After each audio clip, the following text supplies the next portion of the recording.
Hi, my name is Noel Ogbu, and I'm in the Introduction to Art section WC Fall 2015 class.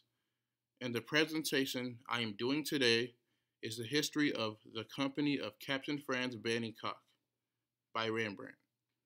Alright.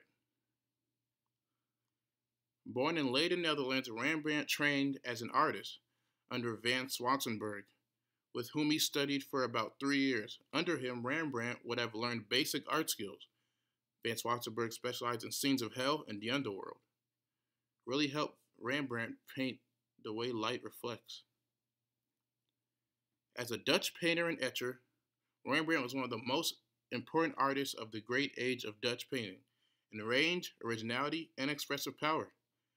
Large production of painting drawings have never been surpassed ever since he started.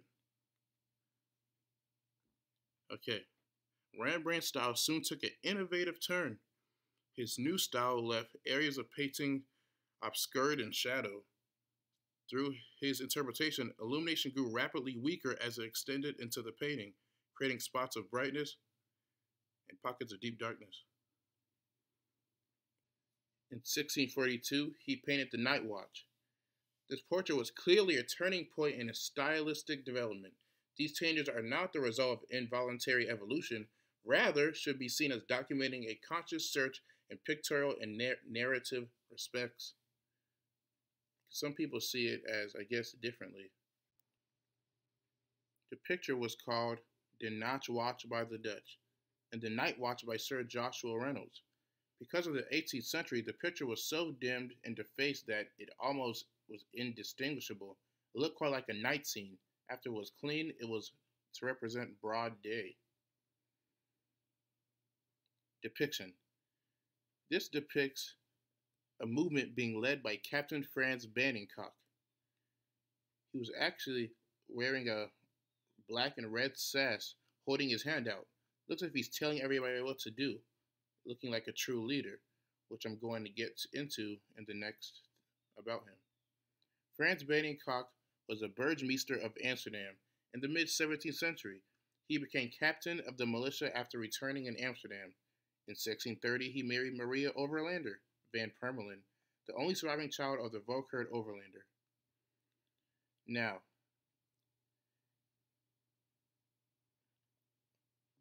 also in the painting, it shows Lieutenant William van Rutenburg, dressed in a yellow and white sash. The Night Watch was actually not the original title. The more correct would be like the company of Captain Frans Cocq and Lieutenant van Rutenburg. Guess he wasn't important enough to keep him in the name.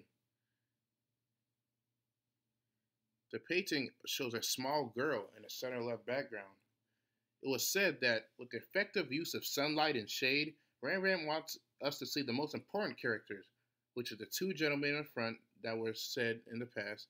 I guess the little girl symbolizes something in the painting that I'm going to get into next. Behind them, it shows the company's colors on a flag carried by the ensign Cornelissen. It's said that the color yellow is often associated with victory, which is why I guess he's holding it up and it's painted on this painting. Now, the Night Watch was divided to show the union between the Dutch Protestants and the Dutch Catholics to evoke the war efforts against the Spaniards. For instance, accordingly to Rembrandt's multi-layered design, the taller captain in the back in black symbolizes the Dutch Protestants' leadership, loyalty. The little girl symbolism. It's in the dress, the belt, and other things. The color on her dress also stands for victory. The claws of the dead chicken on her belt represent the defeat of adversary, and the pistol behind the chicken stands for clover, and she is also holding a malicious goblet. The helmet symbolism. The man in front of her is actually wearing a helmet with an oak leaf. The leaf is a traditional motif of the arquebusiers. Arquebus were guns used in the 15th to 17th century. Wow, pretty cool use of stylized guns back then. More symbolism. The taller captain in black symbolizes the Dutch Protestants' leadership. There's also a shorter lieutenant in yellow that symbolizes loyalty, supported by the Dutch Catholics. A lot of symbolism in this one painting by Rembrandt. Commission. It was commissioned in 1639 by Captain Banning Cocq and 17 other members. A total of 34 characters appear in the painting. The people in the painting paid him to be put in it. Rembrandt was paid over 1,600 guilders for the painting. I guess that's a lot of money. This art piece was actually commissioned for the new hall of Cloverniers d'Olene.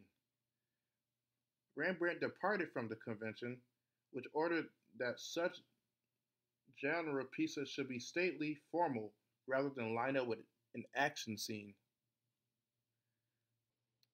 I'm actually surprised by this one. There was acts of vandalism. A man slashed a painting with a shoemaker's knife. Or was it a bread knife? It was actually by an unemployed schoolteacher. Luckily, it was restored, but he was never caught. He actually committed suicide in a mental institution. Technique. Rembrandt did not confine himself to a single technique. Some elements were worked out in minute detail, while other places he seemed to have applied paint very thickly. Technically, it was a masterly piece of work overall. Well, in conclusion, this presentation goes to show that The Night Watch was one of the biggest paintings he's done in his career. This painting changed the way viewers saw him as an artist, other than his many self-portraits. Well, thank you for viewing this presentation, and have a good day. I'm out.